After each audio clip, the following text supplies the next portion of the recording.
Hi everyone, I'm finally back with another foundation review. I'm so sorry. I won't leave you guys that long ever again. I promise. I promise.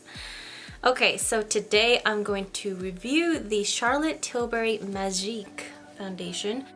I have it in two shades, Fair 1 and Fair 2.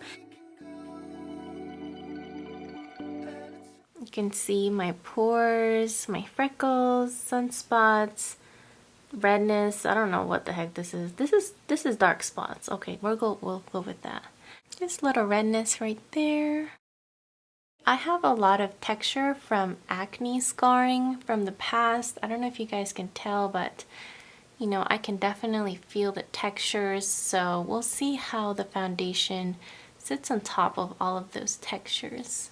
We're gonna do shade 1, half of the face. I'm going to try to use one pump equivalent to this sample. It's pretty easy to spread on the skin.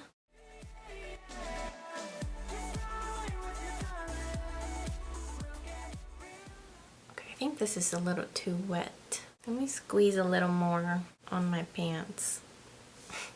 Ooh, that was cold. Okay.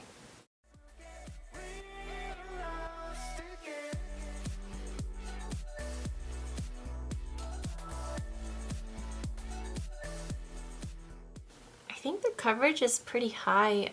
It's definitely not full coverage, but I'd say it's light to medium coverage. I'm gonna take just another dab. Uh-oh. So I have dryness around my nose and I'm kind of feeling a little stinging. Looking really patchy and uneven here. I thought I took care of this. I'm gonna give you another chance. I'm gonna apply it around here again. A little bit more even now, but it is clinging on to dry patches around my cheek.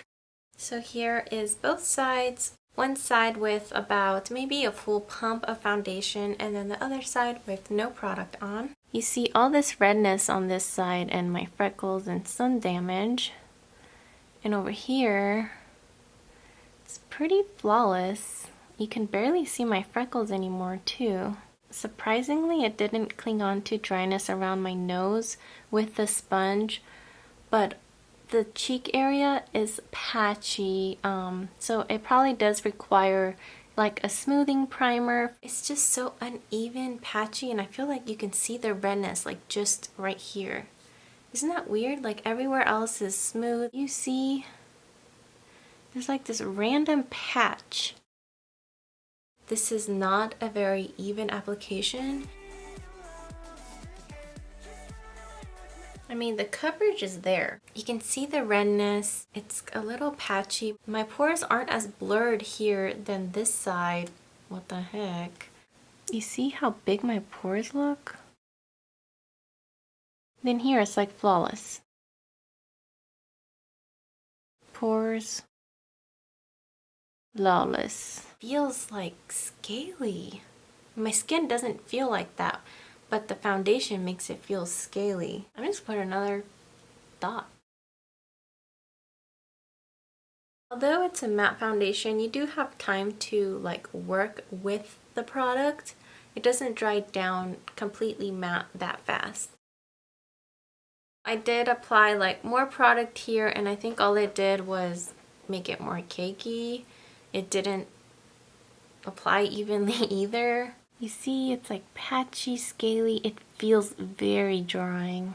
I've never had this happen before, but there's dots all over my face where the foundation just kind of sits in the pore. Doesn't look too bad. For it being a matte foundation, it's a little patchy, but not bad as well. Covered this for a second, but I feel like the redness is already peeping through. Okay, from far away, yes, you're not going to see those white dots and the scaly skin, patchiness, but up close, you will. I think this would be great for people with very oily skin.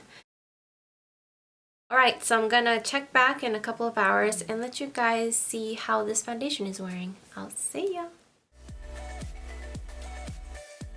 The foundation is starting to look more luminous and becoming less matte. It's lasting a while. I think it's also controlling my oils. My skin just looks more radiant instead of like dry and scaly. Patchiness around the cheek area has diminished. It's still intact on my skin. It has settled into the fine lines around my mouth. I think it looks better now than it did 4 hours ago when I initially applied it because it was so like drying and like scaly looking. I don't like the fact that I had to wait several hours for this situation to happen. Ain't nobody got time. Okay, well, I'll check back again at the end of the night.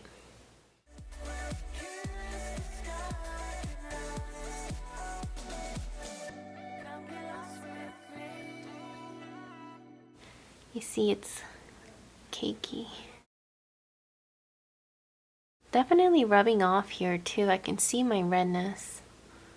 Completely rubbed off my nose. Wearing off on my forehead as well. The center of my forehead where I get most oily.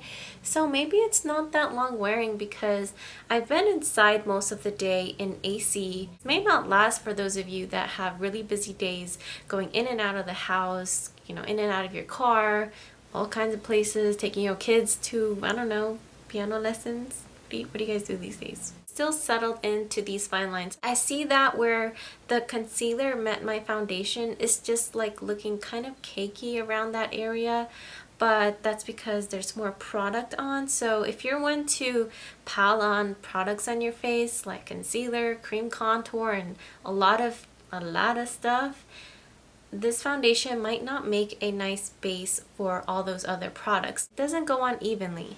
So other products just also don't go on evenly, which kind of causes or can cause cakiness. You know what I'm saying? Do I recommend it? If you like to glow like me, I wouldn't recommend it. If you need something that lasts all day, I wouldn't recommend it. If you are oily and need something oil controlling, I would recommend it, but I would still powder because, you know, I did get a little shiny still. I thought this foundation was gonna be amazing. I mean, it's a magique foundation and it's really not that great. I'd rather spend more money on things that are gonna last and products that I like and look nice on my skin and wear and apply nicely. I'm not gonna pay $44. No. I hope you found this video helpful. I'm going to put my final thoughts at the very end. If you have any other further questions, make sure to comment below. I'll see you guys next time. Bye.